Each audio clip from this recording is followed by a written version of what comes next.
right? And then I called you, Keisha, because I felt at that moment in time I needed a sisterhood, right? And I think for everyone here, they felt they needed some type of sisterhood. So my first instinct immediately when you called me was like, Suzanne. Like, I gotta call Suzanne. I nominated Suzanne.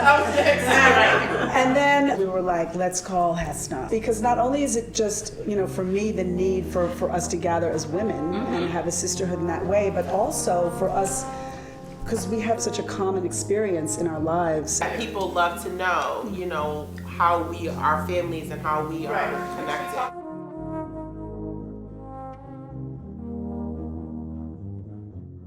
It is our responsibility to support one another. So I think that when we think about our parents, that each one of our parents felt that way. One of my lessons from my grandfather is how we as a people, elevate. I didn't realize that, yes, your mother actually kind of mentored my mother. There was a big sister relationship there. I had no idea about that. And that definitely your mother did as well. We have a really special opportunity because we've been groomed by very special people. Yes. And not only are we relishing in our own sisterhood and helping ourselves, but we have such an opportunity to help others.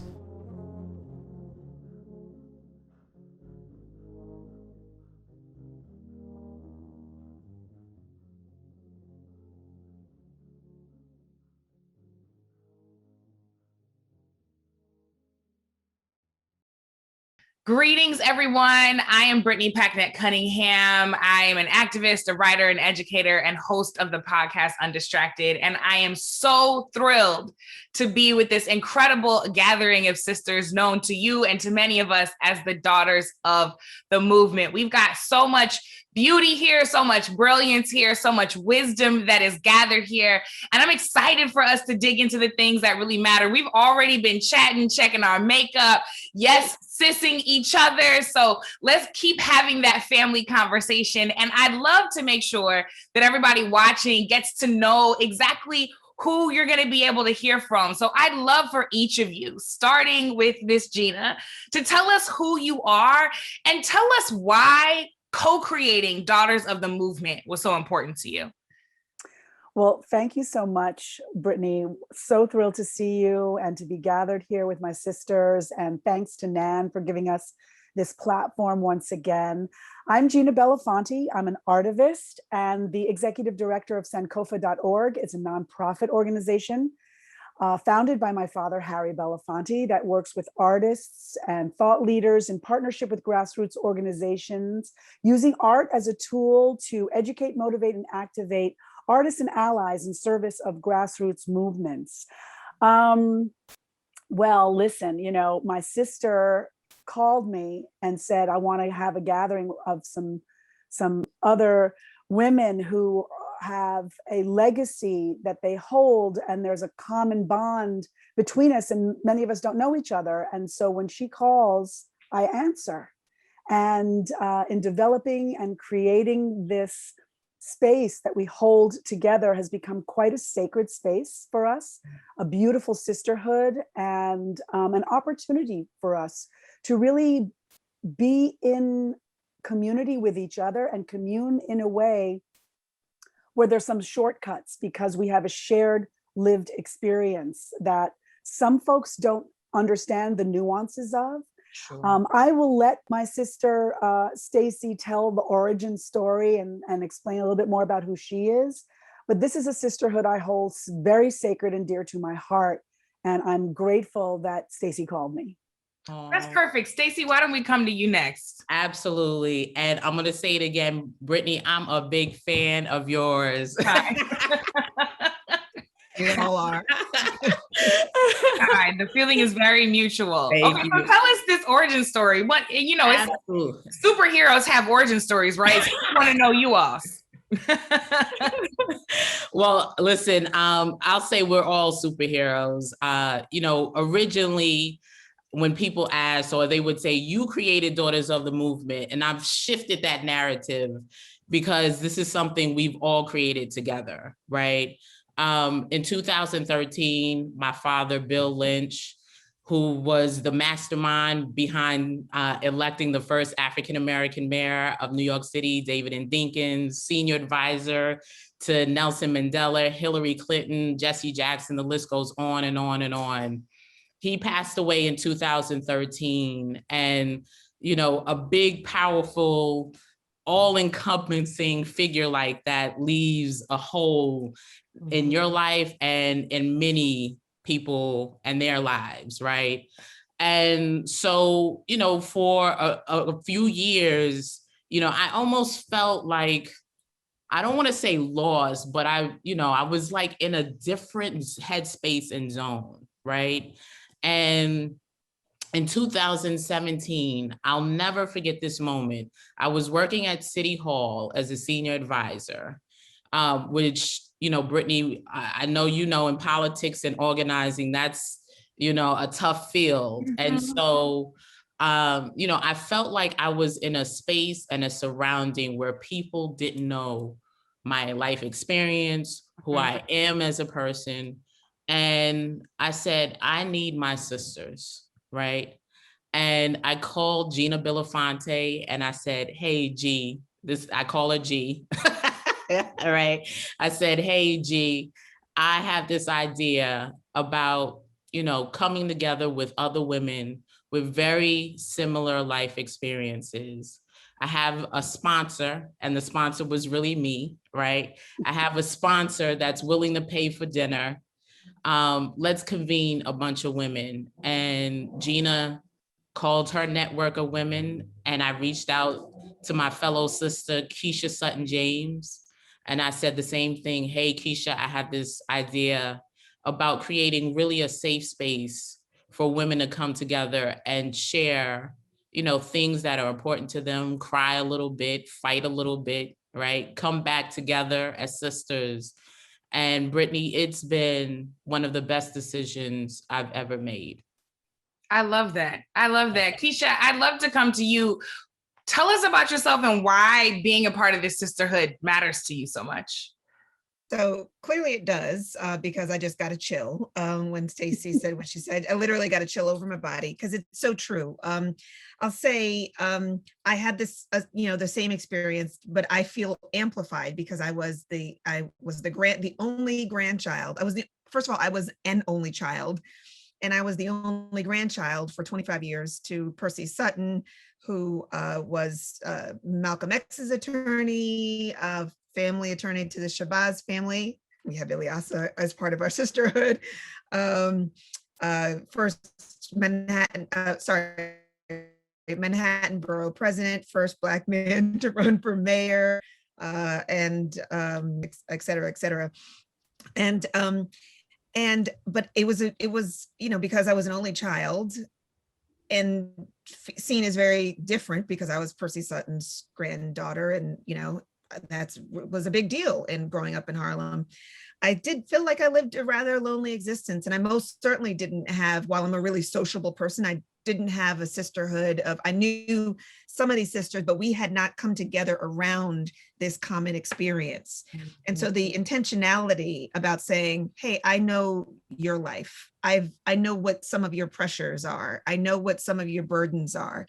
I know what some of your joys are. And I know how unique those are because of this particular dynamic. We all have opportunities to create sisterhood around different things, to create bonds around different things. This is a unique one, and so finding that space where I could be with women and share. With women who would have the same level of care with some of the things that I needed to hold close, because they understood too what I was carrying, whether it was about me or my family members was critical. And I'm getting another chill.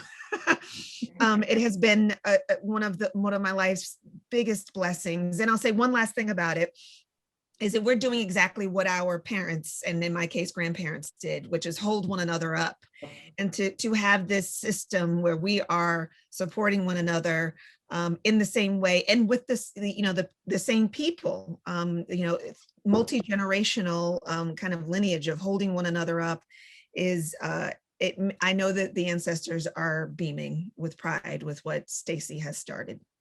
They just have to be. Ilyasa, I'll actually come to you since Keisha talked about the connection between your families across generations. I'd love for you to just let people know who you are and why being a part of this family, this sisterhood remains so meaningful to you. Well, first, it's such an honor and pleasure to be here. It's always great to share a panel with my beautiful sisters. Our parents are so connected, interconnected, and especially with you, Brittany. I know that you and I spent some time together not long ago. Well, I'm Ilyasa Shabazz. I'm a writer, I'm a community activist, a college professor, thinker, advocate, and I am one of 6 daughters of Malcolm X and Dr. Betty Shabazz. All of my sisters are tall and opinionated. I always say that I have to always shout them out, or they'll be like, "You're not the only daughter of Malcolm X. You're not the only daughter of mommy." So, I am one of 6 daughters. I think it prepares when you do come from a large family, especially a large family of women. It teaches you how to navigate many personalities and how to also balance friendship, sisterhood. And, I feel so honored that I can say that I'm also a family, a sister of this wonderful sisterhood. And what is so terrific about this sisterhood is that we understand the different challenges, the personal challenges we have as daughters of, and the expectations and, from others.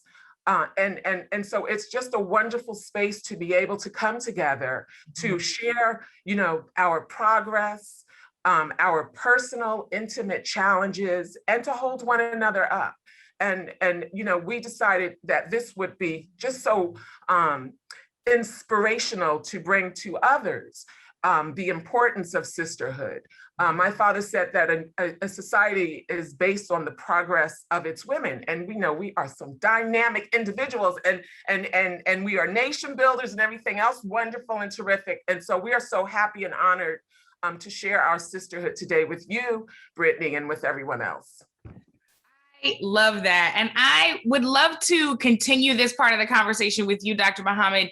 I mean, we've talked about kind of all of the various spaces that folks come from, right? Academia, writing, activism, most certainly. Your parents and you continue to be a part of all of that and then some, plus the arts.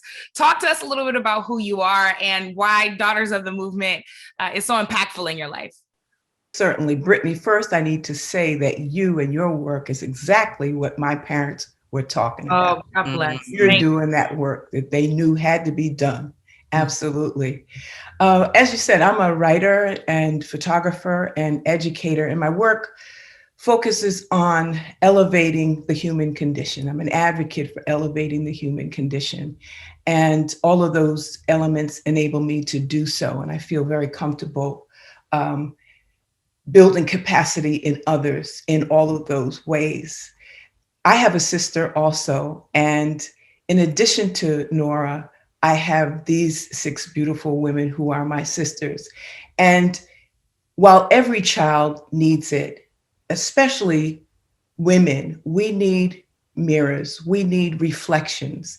And I'm able to see not only the beauty in each of my sisters, but the reflection of that beauty is a reflection on me. So who they are embellishes who I am. And I can find a shoulder to stand on, a shoulder to lean on, somebody to tell me my slip is hanging. That's what sisterhood does. And that's how come it's so important.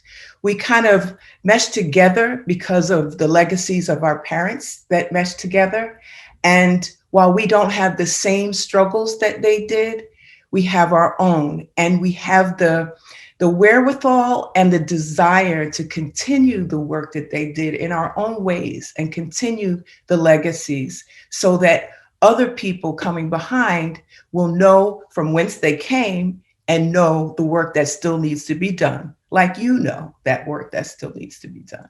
You all are continuing these legacies so beautifully. Suzanne, I'd love to come to you because like Dr. Muhammad, you know, and her parents, Ossie Davis and Ruby Dee, you really came up in that era of Black Hollywood that had something to say, right? And that made sure that the work extended beyond them. So I'd love to know a little bit about you and what keeps you as a part of the Daughters of the Movement. Well, like Keisha, I've got tissue here. You can't see because I'm going through a little difficulty here with my health, and I apologize for not showing everyone. But no apologies. We're glad you're here. Well, that's part of the sisterhood. They've been supporting me.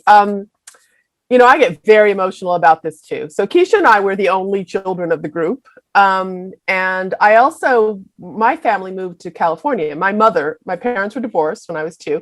My mother moved to California for Julia. And so it also separated me from the other Black firsts families. You know, the other families that you're looking at here, they would have all remained back east. There would have been families like this in the South, but very few. I'm not saying there weren't any firsts out in California, but this network I didn't really connect to. So I left everybody. So when they embraced me, when I got the call from Gina saying that they were starting these dinner parties, Stacy started, and we did quite a few of them before we decided to create this subgroup of the 7 of us and start Daughters of the Movement. We had a larger group. A lot of other daughters were part of it. I came to a dinner party. That's all I thought it was. You know, I didn't even know what to expect. It was nice. It was really nice. And then as it grew and grew, and ever since we've done the 7 of us and created this thing, like Keisha said, that we felt we should share, that's when it became something where I felt the hands of our ancestors. I really do. You know, my mother was pretty much a single mother in a way. I mean, my father was involved as he could be, but they were divorced. And my mother did what women had to do and still do, which is have a career and try to raise a child in a primarily white environment in Beverly Hills with no blueprint for how to do this. And under a lot of scrutiny on a TV show called Julia, where she was being critiqued very closely by both the Black and white community as to whether she was being adequately representative of our larger community. So she was under a little teeny bit of pressure, and she was trying to have a life, meaning maybe date somebody somewhere here or there, or, you know, there was very little room to figure out how to be a parent on top of that. And she grew up in Harlem. I grew up in Beverly Hills. That's not an easy, it's not the same environment. She was transition, yeah. You know what I'm saying? She was in an integrated school back in Harlem before they emptied out our inner cities and, you know, did what they did to us. But she had a different experience than I did, and very different lived experience. So she really didn't know what to do. So I feel that she's sitting up there somewhere breathing a sigh of relief about this sisterhood, because it has taken me, even though I'm older now, it's almost finished the work she couldn't do. This group has mothered me. I could get all teary, but this group has mothered me in ways my mother did not know how to. Oh, wow. Yeah, you're gonna make me cry. I know, I'm sorry. Right now we're all getting Keisha's chills because this is Seriously. This is so beautiful. And I think that people often will, you know, see a website or hear something with an official name or title and think that it's all flash and no substance, right? But that this is real family, real sisterhood, dealing with the hard things. And you all are so kind as to give us the gift of sharing that sisterhood with us. So I have to end this question with the reason why we're all here together to have this conversation with the National Action Network. That would be you, Miss Dominique Sharpton. You have clearly inherited and continue to inherit a really powerful social justice legacy. Tell us about yourself and why being a part of this is meaningful for you. I hate to have to follow Suzanne, and I'm crying, and oh my Lord, thank you. But thank you, Brittany, also. I mean, I love and admire you so much. I know we don't often get to talk so much, but I watch you, like, everything that you do. Like, you know, you have me as a cheerleader saying, yes. Y'all gonna have to adopt me in the sisterhood the way you're talking. So I just know I'm signing up. Done. Adopted. Done. We love you, and we thank you for being, young, Black, beautiful, intelligent, brilliant, vocal voice. Oh, God bless you. I really appreciate it. And I know that, you know, we have to pay homage where it's due. So thank you, Brittany. And thank you for being here with us. Flowers. But yeah, so I'm one of 2 daughters of Reverend Al Sharpton. I'm the oldest, but I'm the youngest of this group. I'm the oldest of my two dynamics. And she always lets us know that. She's our baby. We She's our never leave baby. that off. That's what We never leave babies that do, off. though. She's They our always- baby. No, I say that to say that this sisterhood, I grew up having just Ashley. Ashley and I were, if those of you who know us, we're like twins, but we're like night and day. So Ashley's been my whole dynamic, my whole life. My parents helped us pretty, sheltered growing up. My dad, I was born in 1986. So it was at the time when my dad was, really starting to be out there, being vocal about progressing, our rights, Black people's rights. And that was not really settling with a lot of folks. So he was pretty controversial. Mhm. And so growing up in the midst of that, being an adolescent and wanting to grow up, just having a normal childhood, it just, it seemed kind of contradicting in and of itself. So there were a lot of strict rules growing up in my house. And so Ashley was always my outlet creatively, she was just always my go-to and always my strength and dynamic. And also my mother, I have to point out, my mom, Kathy, was also the rock, that kept us, really spiritually grounded and also grounded in understanding, what this meant to be Al Sharpton's daughter, if that makes any sense. But this sisterhood, I didn't have this sisterhood until my late 20s, early 30s. And this sisterhood really helped to help define me in my adult life, help to define, my sense of understanding of who I am and the support system that is relatively available in this space that I never had before. I only had my sister, I only had my immediate family. So that's what this is for me.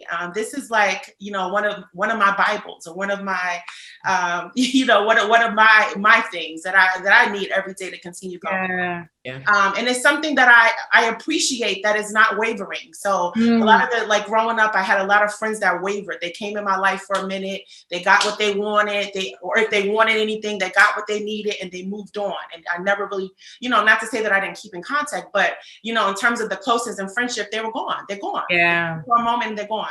This sisterhood, because of our connection, it brings us together and it grounds us in a way that is, everlasting. And it's something that, we can have forever. And so I love that. But in the work that I do at National Action Network, I'm the National Director of Membership. We have over 120 chapters across the United States. And me, Dominique, I grew up wanting to be an actress. I wanted to be, to really funnel my creativity on the stage. And here you are fighting the power. Yeah, right. So I was like, my dad can do that, but I just want to be, different. I want it to be different. And then finding that voice. So I came working for National Action Network in 2009. I started working with my father as a producer of his syndicated radio program, Keeping It Real. And because of my creative expertise, so me, Dominique, I was hands-on. I was answering phones. I was doing everything at the station, and then realized, wow, there are a lot of people that call you, Dad, and depend on you for their crisis, to get help. I want to be a part of that. I want to be more a part of that. So that started my evolution of working with National Action Network. But that evolved to fast forward years later, Trayvon Martin happened.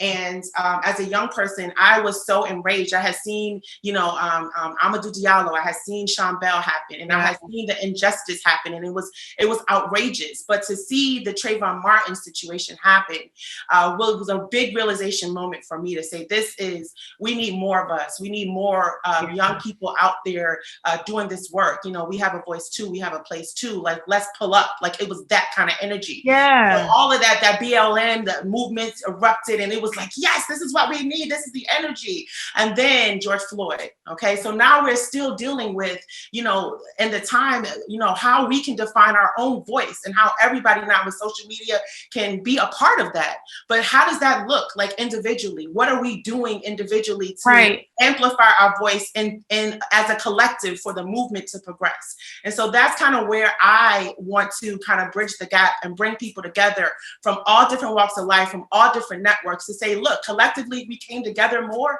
Look at the dynamic work that we can do collectively to really progress this nation. So that's what I focus on. I want to stick with this, and Ilyasah, I want to come back to you, because the other part of the reason why you all took this sisterhood public is because you wanted to capture for people the oral history, the values and the wisdom that you all had, you know, a front row seat to, but that so many of the rest of us, as we are trying to engage in these movements, really need. Why does passing that on matter more now than ever? Well, I think, you know, this is definitely a moment ripe in history. We were all at home questioning, what is this pandemic? Are we going to live or not? Right? And being forced to watch this horrific killing of George Floyd, and people finally understanding that this is what we've been talking about for 400, you know, for such a long time, ever since Christopher Columbus came to this country. And so I think it's, you know, when we look at our education curriculum, and that is many of our premise, and understanding that the omission of Black, Indigenous, Brown, Asian, and Latinx history is not incidental. These exclusions distance us from our own heritage, from our lineage, and ultimately from our own sense of self. And this false, whitewashed curriculum enforces the myth that there has never been scholars, thinkers, innovators, caregivers, iconoclasts, artists, revolutionaries across the various identities. And if we consider, for example, that Africa is the cradle of the most advanced civilization, you know, and that these kingdoms were full of immense progress, scholarship, and knowledge, learning about these kinds of things, including these things in our curriculum, the same way we teach our children about ancient Greece and Rome, encourages everyone to better appreciate the present complexity of Black civilization and negate the teaching of racism, discrimination, and hate, and rather focus on instilling the values of love, the values of equality, you know, all of these things, to understand, as Dr. Muhammad said, that we are a reflection of one another. And when we see injustice like this horrific killing of George Floyd, but these kinds of killings continue to happen. They've happened for a long time during slavery. They continue to happen in Jim Crow. They're happening today. And it's not until we understand that we have to do the work, that we have to understand how to come together, how to love how to first love ourselves, but then, you know, see ourselves as a reflection of one another and do this necessary work. And again, the importance of our sisterhood so that we can support one another in these efforts. Somebody was just calling for the wisdom. Somebody wanted the wisdom just right now. That's what. That's right. That's right. That's right. That's right. Yeah. So I just want to add to what my sister, my brilliant sister Ilyasa was saying. And I mean, if you listen to her and look at her, you can see Betty and Malcolm all in one. Right? All in one. But I think, you know, to answer your question about, you know, passing the torch down to the next generation. You know, I grew up in a household where my father, and, you know, I have to credit him, he surrounded himself with brilliant women, right? Brilliant women that were truly the organizers behind a lot of these movements and don't necessarily get the credit, right? So I would see firsthand Dorothy Height, and, you know, my father advising Dorothy and Dorothy telling my father what to do. Hazel Dukes, Miriam Wright Edelman, and the list goes on and on. Betty Shabazz, right? And I think it's critical that organizations like Daughters of the Movement and sisterhoods really support other sisters in the movement, like yourself, Brittany, right? Who are doing the work, who are really our voice out there, right? And it's time for us to really support you and others like you, whether it is resources, right? Or imparting knowledge and information. And so I think we need to acknowledge, I love our brothers, right? But we need to acknowledge what our sisters are really doing in this movement. Because I think to the point you made earlier, Dr. Muhammad, this is all about elevating the human condition, right? That the point that Malcolm X had made so frequently, that a society is only doing as well as its women are doing, right? And I will take it a step further in the words of Madam Vice President Kamala Harris, right? That you can measure society by how it treats Black women. There you go. How we are treated actually indicates how all of society will be treated. Why do you think, Dr. Muhammad, this kind of wisdom is necessary in a moment like this? I think that the feminine sensibility is prominent now, and it's what's needed in order to solve some of the problems that we're having. We cannot disassociate or forget about the past and all of the women as well as the men who work so hard to get us to where we are. You could even include the women who decided to throw their babies off of the slave ships in the Middle Passage. But certainly, Harriet Tubman and Ida B. Wells and Shirley Chisholm and all on and on. And it's like a relay race. And we have to continue the passage, not only of information, but also of support. It's important as well, as we look for justice from others and being treated equitably from others, we need also to make sure to take care of ourselves, because no one can take care of a woman like a woman, and no one can take care of a Black woman like a Black woman. And I say that without excluding folks, but it's important for us to include in the remedy our own self-support and our own attempts to heal and move forward. And that moving forward, but to me, and I'm sure others, includes the teaching of our children. And the first, excuse me, sorry. No problem. The first educator is the mother. Yeah. Excuse me. And as that child goes into society, the community needs to grow along with it.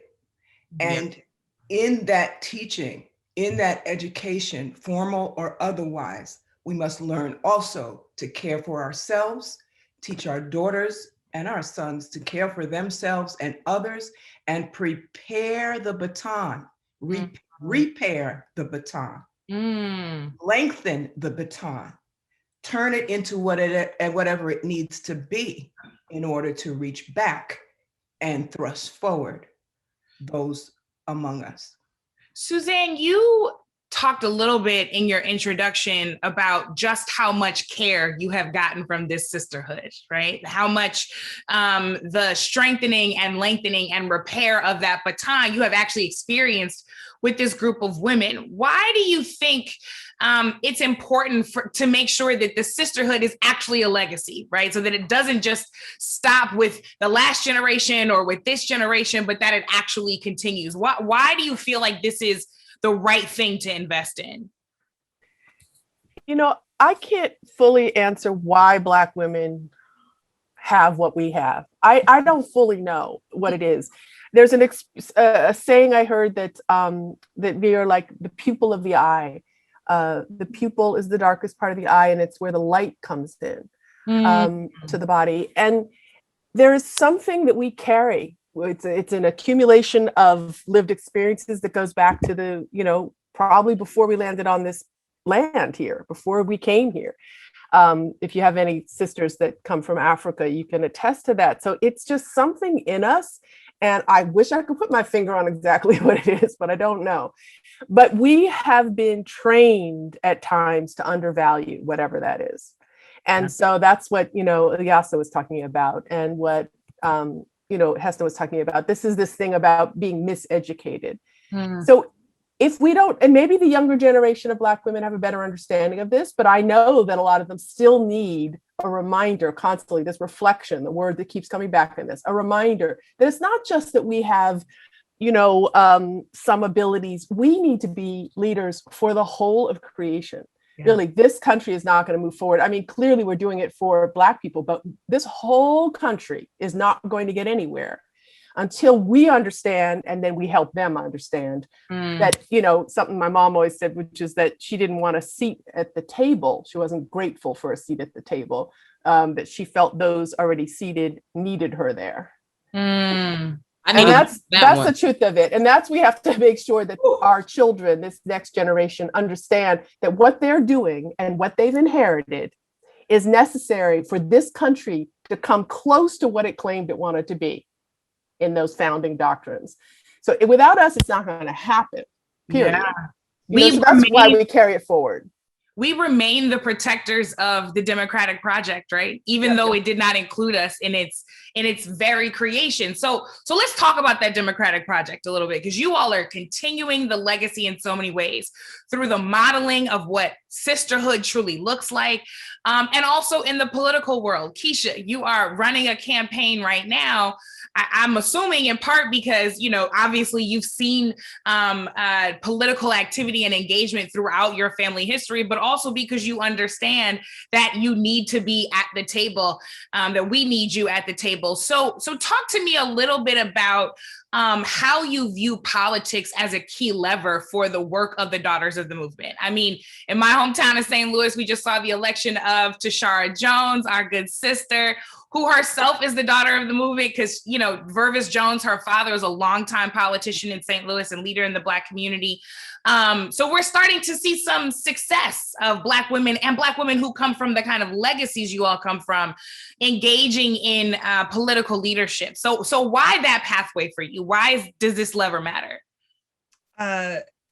So I was brought up to understand that that politics is the paradigm that defines, frankly, not on a spiritual level, but politics is the paradigm that defines much of our existence. It defines whether or not a police officer can arrest you for a crime. It defines whether or not your garbage is going to get picked up. It defines whether or not your school is going to be properly funded. It defines so much about our existence. And we have to be engaged with it in order to ensure that our existence is serviced properly. And it's our right for our existence to be serviced properly. But I wanted to piggyback on a little bit of what Ilyasa and Hesna had said. We were intentionally not taught civic engagement because they don't want us to be engaged in this process. And to know just how powerful we are. Hello, Georgia. That's right. That's right. Exactly. Powered up. That's right. Precisely. So, you know, I've been obviously co-signed 100% on what the sisters were saying about the power of us as a people. But the other part that was missing from our education, and is still missing from public school education and from the public's education, is the power of being engaged in our civic process, in our political process. I literally just came in from standing on the street corner trying to get people to pay attention to Alvin Bragg, Black man running for Manhattan District Attorney, who has the same lived experience as everybody on 125th Street in Harlem, has the same lived experience in terms of interactions with the police, in terms of public safety issues because of crime in our neighborhood, all of that. And how hard it is to get people to pay attention because they've been taught directly or indirectly that they shouldn't participate in this process. They've been taught that politicians are bad. They've been taught that their vote doesn't count, that their voice doesn't count, that they can't make change. And that was intentional. And so yes, most certainly, you know, the reason I'm doing this is because it was instilled in me. He also happens to be an exceptional candidate, but the work, you know, where I am in my life is most certainly, it's all about my ancestors, not just my grandfather, but back beyond them. You know, this is in my blood. It took me a while to get here, but it's in my blood. It takes a while to get there because it's frightening, right? It's scary. It's intimidating. Dominique, did you have something to add? I was going to say, just to piggyback what Keisha was saying, and that's why one thing that my father, Reverend Sharpton, always taught us was that movements are built from the ground up, not from the top down. Yeah. And so she was talking about civic engagement and how, people are just disengaged, but this is why, we as individuals have to pay that forward. And so, right here at National Action Network, we formed the National Action Network's Youth Huddle, where civic engagement is taking place, where young people are engaged in the voting process and understanding why voting matters and can talk about the importance of different elections and understanding what they mean and what voting means. I remember being the first time I ever voted in my life was for my father running for president in 2004.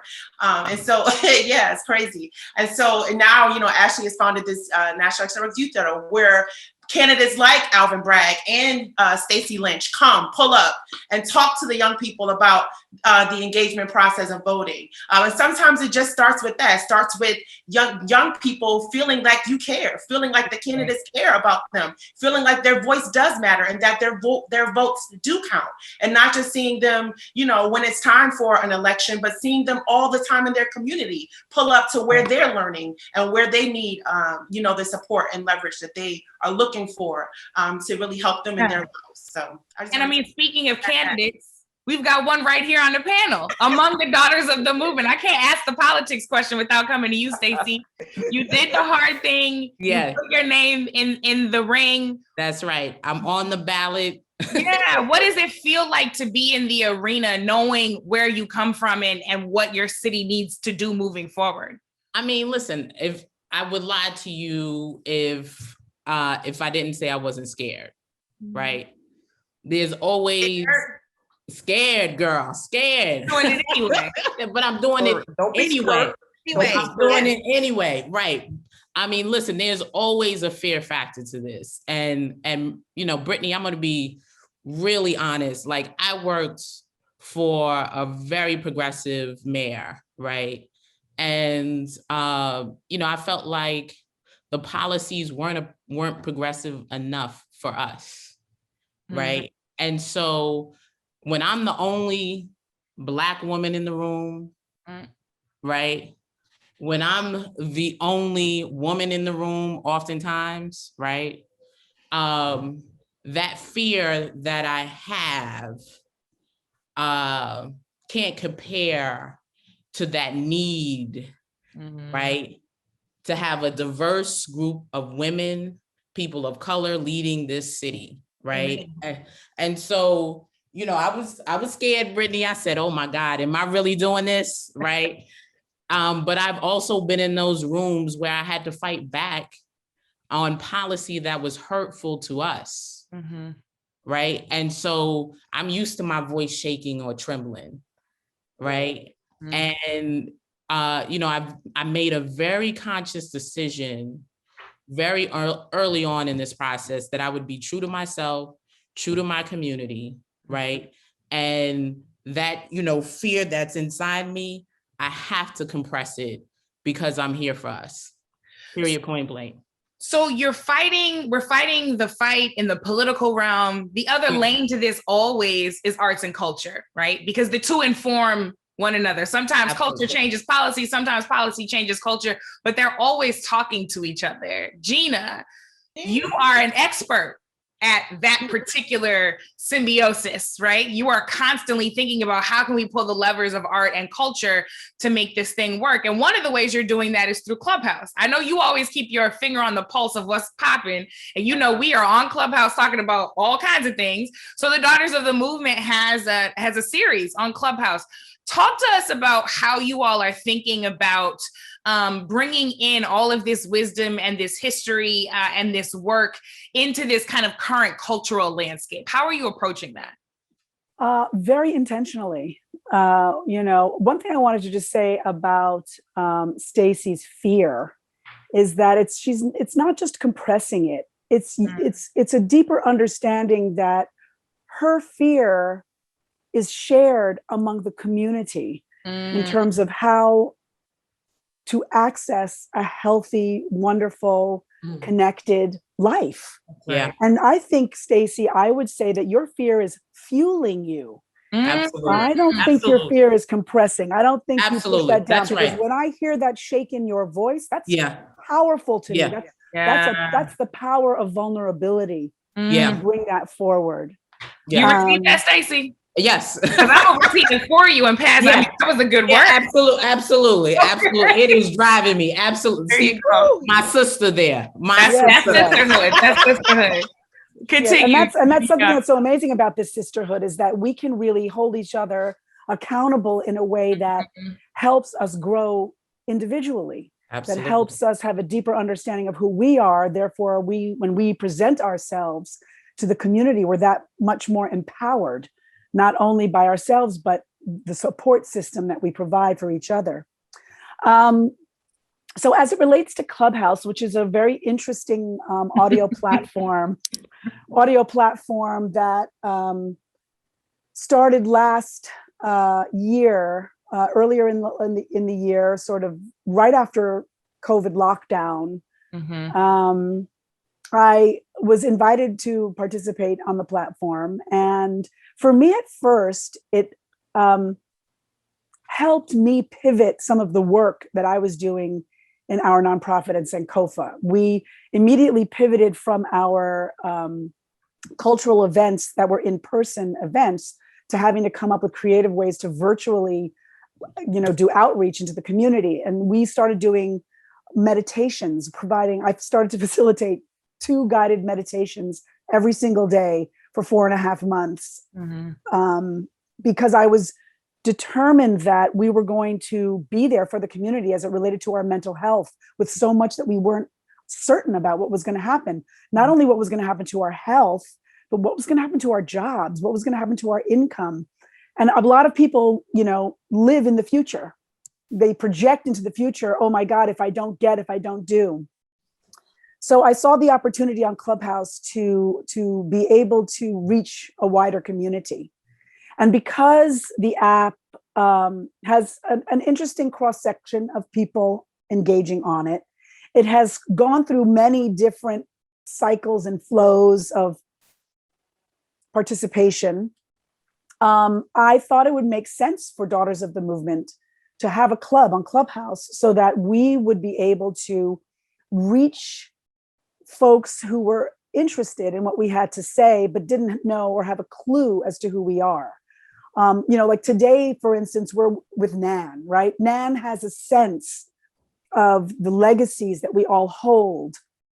But many people, especially on Clubhouse, who are of a younger demographic, who range in race and socioeconomics, don't necessarily know who a Diane Carroll or an Ossie Davis and Ruby Dee are, or a Harry Belafonte, until you say, oh, well, did you see that movie? Or did you see that thing? So it was a cultural space where we were able to bring all of our legacies and really show the intersection of culture and politics. I mean, my father will argue that he was and is an activist before he was an artist. And as he was able to shape his artistry, I mean, he had the good fortune of being mentored and femtored and peer-toured, with some of the greats. Ossie and Ruby were in the American Negro Theater with my father and Sidney Poitier. And then he was able to collaborate with Diane Carroll. But his mentor was Paul Robeson, another artist of great, great social impact. And he saw what the world did to his mentor. He saw what the United States did to his mentor. And as he grew in his artistry, he wanted to ensure that should he reach success, he would be able to not only be a dynamic storyteller of the legacy of poor people and Black people, but also use his platform to engage those on the ground who were doing work, use his platform to enrich his audiences with the sounds and storytelling of the diaspora and on the continent and different languages, and really make sure that his audiences that were predominantly white in the beginning were able to have a different taste and flavor of what culturally Black people brought to the table. And this was a political act in itself. And so my father will say that art is political. All art is political, whether it intends to be or not. And so when I saw Clubhouse, I thought, okay, well, here's a platform. Let us engage this platform and bring forward messages of hope, messages of authenticity, bring accuracy, accountability, bring the true stories and storytelling of our sisterhood, as well as our legacy, as well as the broader community. So I mean, it's an interesting space. There are other spaces also that we will explore, like fan base or other places that speak more specifically and articulately to people of color. And while I will say, from what I see so far, Clubhouse doesn't discriminate, it is an app that is created by, I guess one person of color and a white man, male driven, as many tech spaces are. And the app was, I think, populated at first by their community, and then it was broadened to the community, to Black people and the community of color that really engaged in content creation. And we brought our culture to that space, and we helped get that $4 billion evaluation for those people. And it was our culture, and it was our consistency, it was our deep need to engage in community that elevated that platform for those men. And I will say that I think they're doing their best to engage people of color on their team, and to make sure and ensure that there is a diverse group of people participating. But anyway, that's where Clubhouse came into the mix with Daughters of the Movement.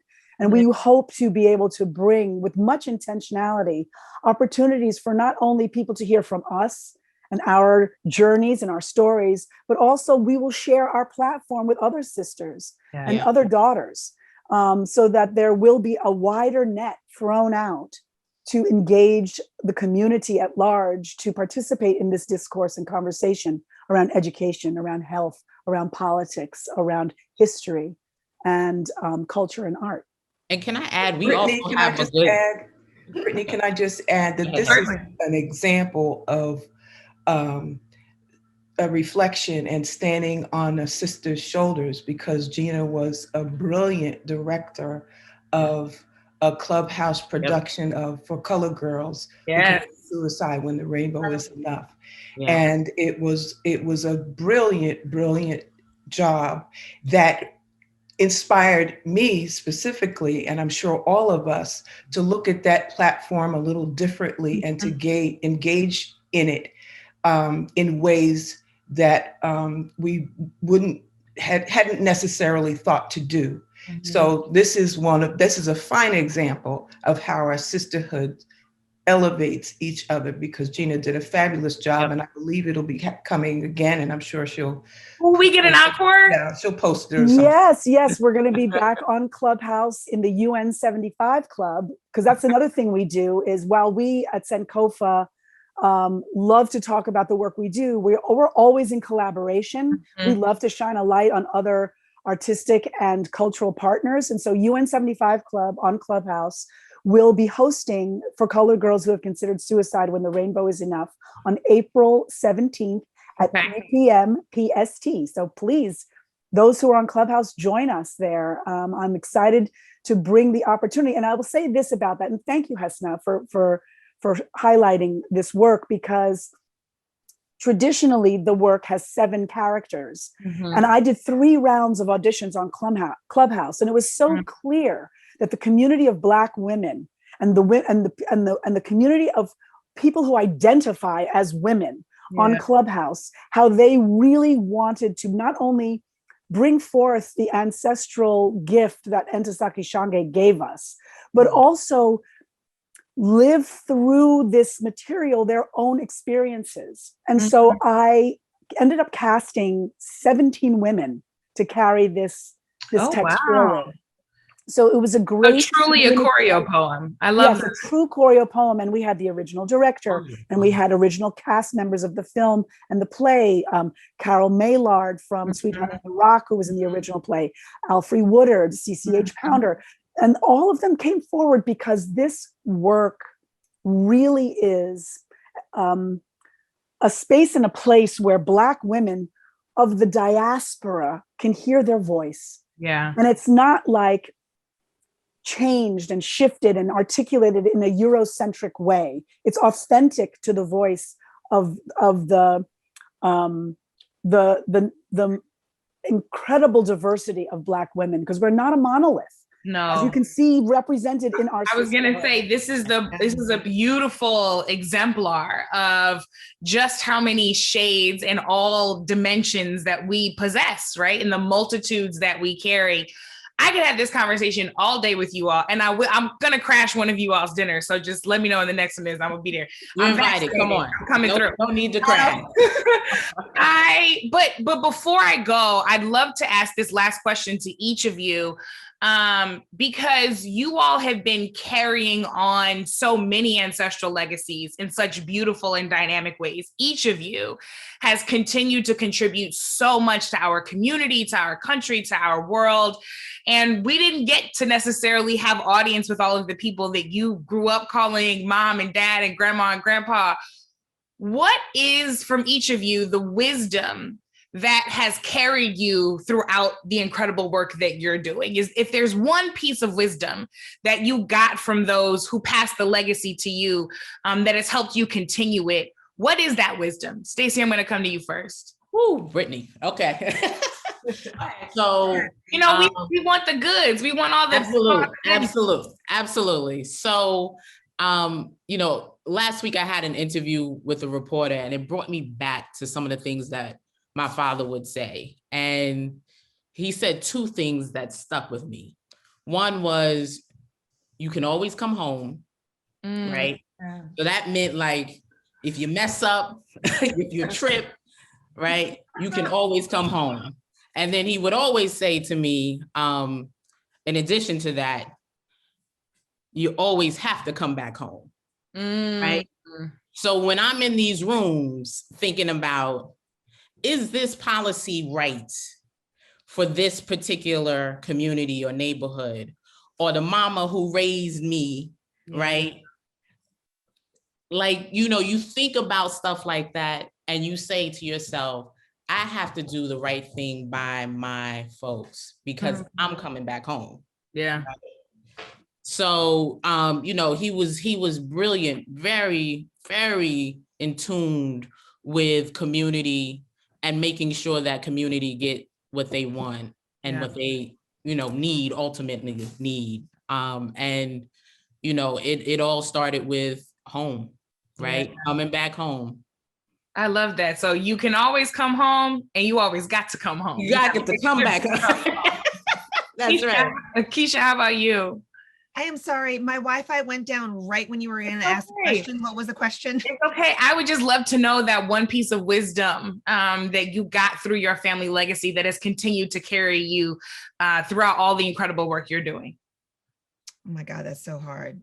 Sorry, I'm freezing. I'm like, you're like, there's so much. I get it. There's a lot. So much. I think I would go with my grandfather was really unique in that he really defined his own life and his own path in a way that I think is unusual for most, not to mention being Black. Professionally, he was a Tuskegee Airman, he was an activist, he was a politician, he was an entrepreneur, and he was not confined in any way to any one path. It wasn't confined in any way to one narrative of what he could be. And so to me, it's that, like, the freedom to break the mold and to make the choices that feel good in your soul and that you believe are going to have an impact. People thought he was a madman for thinking he could own an FM radio station or own the Apollo Theater. an FM radio station in New York City, the #1 market in the country, or only Apollo Theater. No, they didn't want to, to fund it. Ilyas's mom was one of the first shareholders, the founding shareholders of our company. So was Roberta Flack. So we're a whole bunch of people. We came together and said, we're going to do that. And so I think it was that freedom. That's the thing that I think is probably I hold on to the most, is the freedom to define who I am and how I am going to have an impact. And I'll just piggyback one tiny bit, little thing. I thought he was fearless until after he died. And I was talking to Mayor Dinkins and Basil Patterson, and I made the mistake of saying something about how he did all this and he was fearless. And they said, no, Keisha, he had plenty of fear. He did exactly what Stacey did. He pushed through it. Yeah. So I'm trying to do the same thing. Is it possible, Brittany? I would love to just jump and say my bit right after. Yes, that. I was coming to you next. Perfect. It so fits the same thing I was going to say. My mother didn't tell me a lot of things like those kind of, those sayings, those things, but I observed, and I didn't understand until I was much older that I embodied her in many ways. So I didn't understand that I carry her. People say I have a certain presence when I walk in a room. I had no idea. I really didn't. It took me so long to even know what people were talking about. But that is what I always saw. She, you could laugh about her sort of the dynasty exaggeration of it and everything, but she did walk in the room like she owned the room. I mean, that was very much. And I, like Keisha, really thought my mother didn't deal with depression. I thought she didn't deal with fear. I just thought she just got that from her mother, who also had a kind of elegance. And so I just thought it was natural to her, and that's what she did. I was wrong.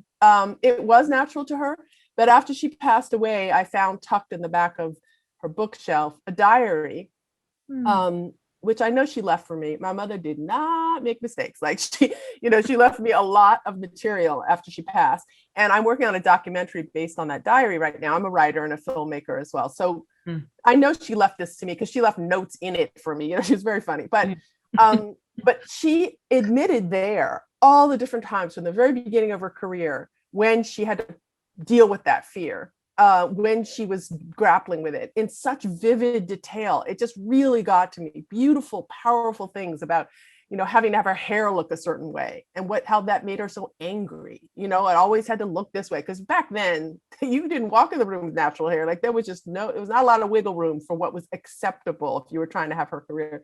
Anyway, my mother was modeled for me that you walk in the room because that room belongs to you. But underneath it, she had to battle what Stacey's talking about, like we all do.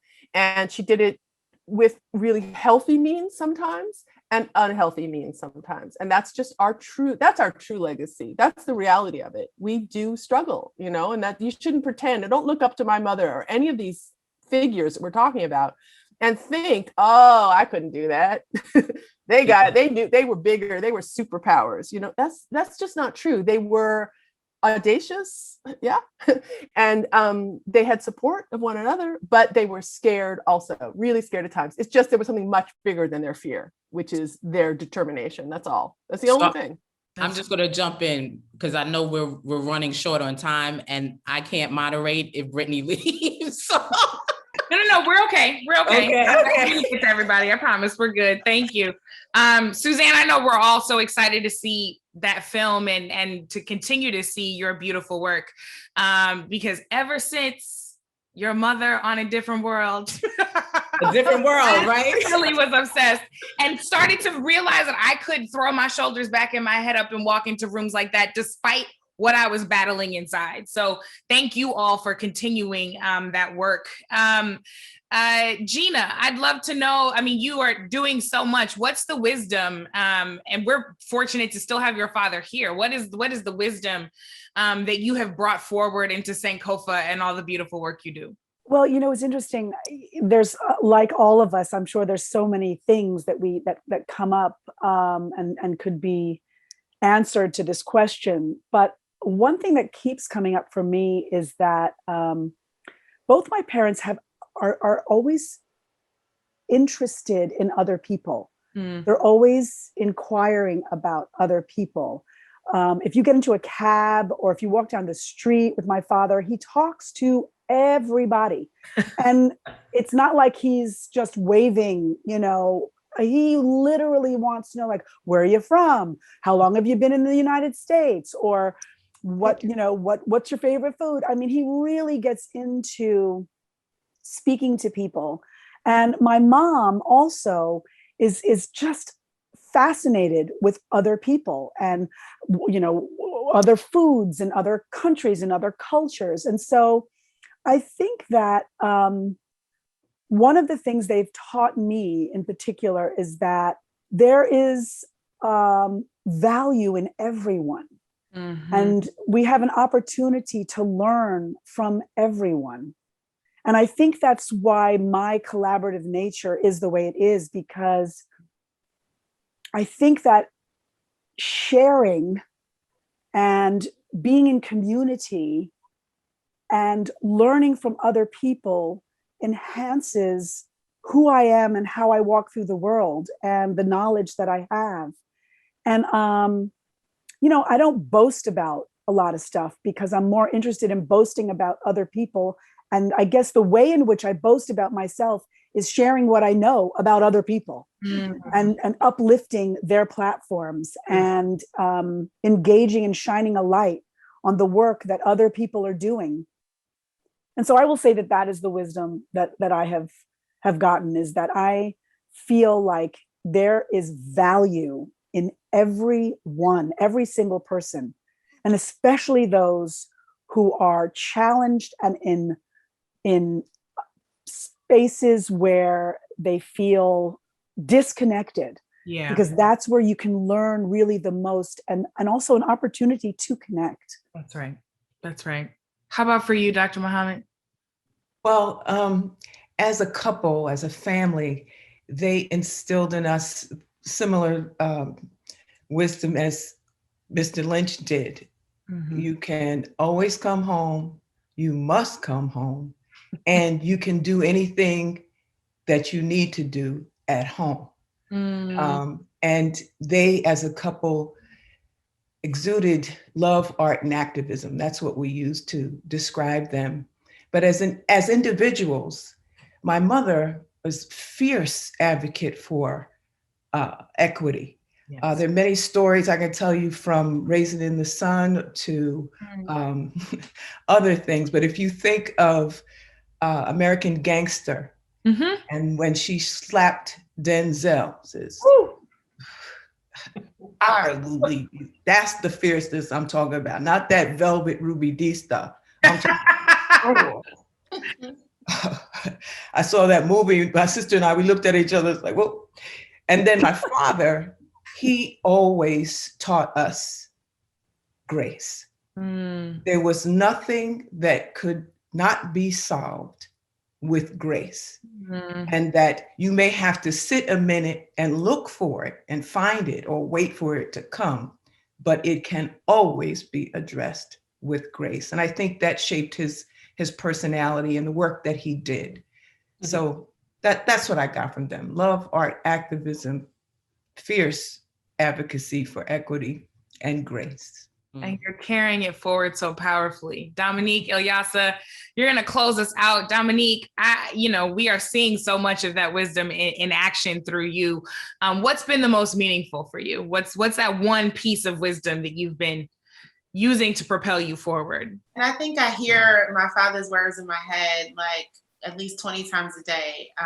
And that is, you can't be big and small at the same time. He always says, Dominique, I used to be petty penny. When I tell you, I was like I was like, anything you step on my foot, you stepped on my foot. I was reactionary, I was emotional. And, I thought that was, being vocal. That's what you got to be strong. You don't take nothing. You got to always speak up. When somebody does something to you, you speak up, you speak it out. But that doesn't always, help the bigger picture, to progress the bigger picture. And so you've always got to look at that. Again, where do you fit in this? Where do you fit in this movement, in this space, in your community, in your job, wherever you show up? You know, how do you fit into that space? And I think that I hear his words often. He talks about it in his book, Reject the Stone.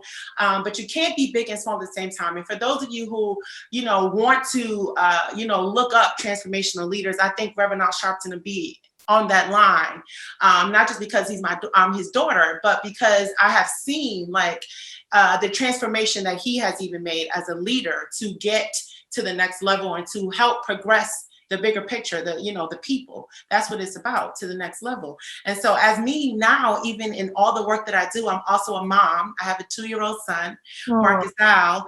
And so for me, it's like, you know, I've got to think bigger all the time. It's all about how can I, you know, look at the bigger picture, because it not only impacts me now or my family or my father, my mother or my sister, but it now impacts my son and what he will become. So it's very important. And I hear those words, and then I hear my mom in the other ear, you know, saying, you know, always remember who you are and who you are. No matter what, you can weather anything, knowing who you are and knowing whose you are. And so I take those two sayings, you know, to heart all the time. And it has helped to really, you know, define any approach that I've taken in life. You know, I can deal with, you know, now people. Before, when I was younger, I used to hate like people talking stuff about my dad, or I used to be the one on Twitter saying, "Now this is not right," you know, going back and forth with the trolls, and you know, and you don't have to get out those Twitter streets. You gotta figure out how you can be bigger, because you being bigger is being bigger for everyone, for your sisterhood, for your community, for the world, you know. And so I just encourage everybody to be bigger. You know, let's get you know, let's get through, you know, being the petty pennies. Like, let's get over that. Like, let's now look for how we can really show up in this space, in this movement, in this world, and understanding the time that we're in right now, we each individually can make a significant impact and difference by shooting to be bigger. So, amen. Well, Stacey started off by saying we can always go home. Ilyasah, take us home.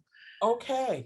I thought you were going to say, and then that's it. But, you know, I think of my mother, and I think of a young, beautiful woman having 4 babies, being pregnant with twins, being the wife of a man who challenged a government that had been historically unjust in the 1960s, when some people didn't quite understand. And yet, having her home firebombed, having witnessed her husband's assassination, that she was still, you know, love, she was still joy, she was still all of these great things, and instilled specific values in her daughter. And one thing that I learned from her is that she never saw herself as a victim. She never accepted no or I can't as an answer for herself.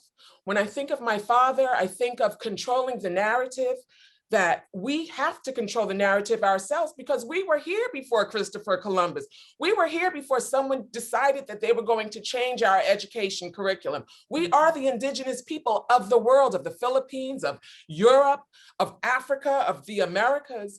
And so when we think about our ancestors who were enslaved, refined, and industrious African citizens, African and indigenous American citizens, that, you know, if we are going to allow them to just be reduced to slaves, the onus is on us. But when we take control of that narrative, we understand that had it not been for these refined and industrious African citizens, African human beings, that no one would have the opportunity today to call the United States of America our home. And so we owe them. And this is what it looks like, as Malcolm said, when we control our own narratives and not sit back and wait for someone else to do something for us that they never did. And you know, one thing that I'm always like, why do I have to be so passionate when I speak? I always say I want to speak calmly, like, you know, Dr. Muhammad and, you know, Stacey and Gina.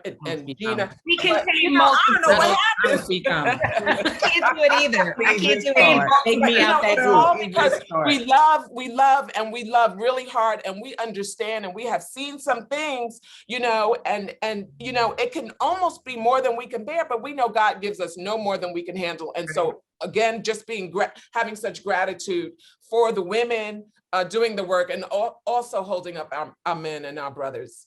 check us out, www.NAN daughtersofthemovement.com. Stay connected. You know I got you. Yes, please do visit daughtersofthemovement.com and nationalactionnetwork.net to find out how we can all be a part of what you all are doing. Like you said, Ilyasah, we love hard. And from me and the 10,000 I come with to each of you, we love you all so big. Thank you so much for sharing your beauty, your wisdom, and all the work that you continue to do. Thank you. Thank you so much, Brittany. Thank This you. was an amazing conversation. Love you. Love you all. It really was. Hey, we Love did you, it. sisters.